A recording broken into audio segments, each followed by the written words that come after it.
২৬ জন নিহত, সেনা ক্যাম্পের কাছে ভয়াবহ হামলা। কাশ্মীরে রক্ত ঝরতেই নয়াদিল্লি একের পর এক সিদ্ধান্ত নিচ্ছে পাকিস্তানকে বিচ্ছিন্ন করতে। এদিকে ইসলামাবাদও বসে নেই, একের পর এক চালানো হচ্ছে সামরিক মহড়া, বাতিল করা হচ্ছে চুক্তি।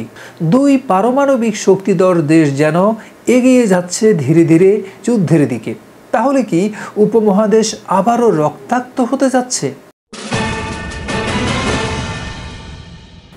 সালাম ও শুভেচ্ছা।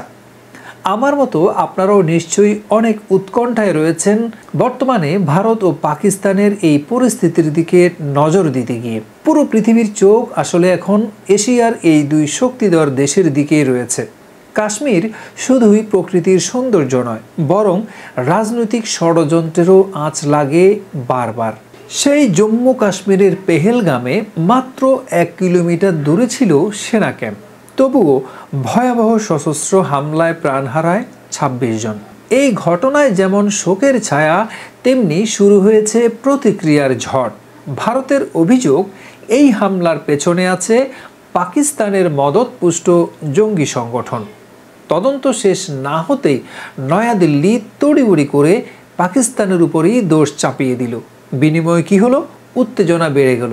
যদিও সাথে সাথেই প্রতিবাদে পাকিস্তান বলেছে তারা এই হামলার সঙ্গে জড়িত নয়।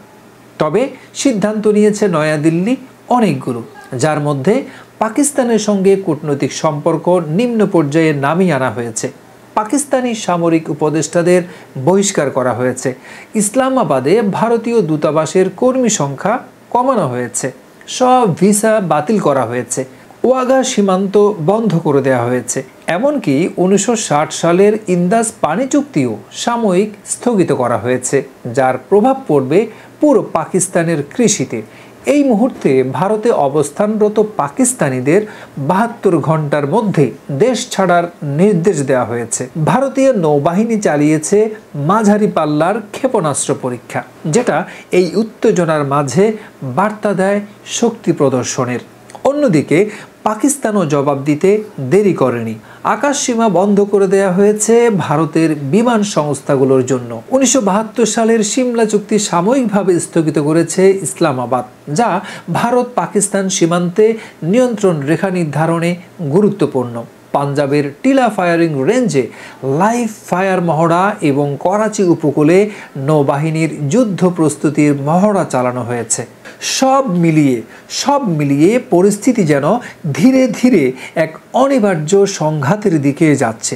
প্রশ্ন জাগে, এই হামলা কি কেবল বিচ্ছিন্ন সন্ত্রাসবাদ, নাকি এর পেছনে আছে কৌশলগত বার্তা? সেনা ক্যাম্পের এত কাছে হামলা কেন ঠেকানো গেল না?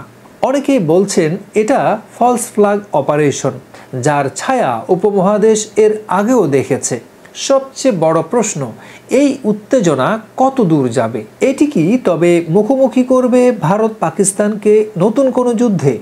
শুধু কাশ্মীর নয়, পুরো দক্ষিণ এশিয়া তাকিয়ে আছে এই উত্তপ্ত নাটকের শেষ দৃশ্যের অপেক্ষায়।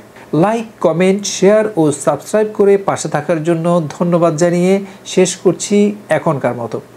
ভালো থাকবেন।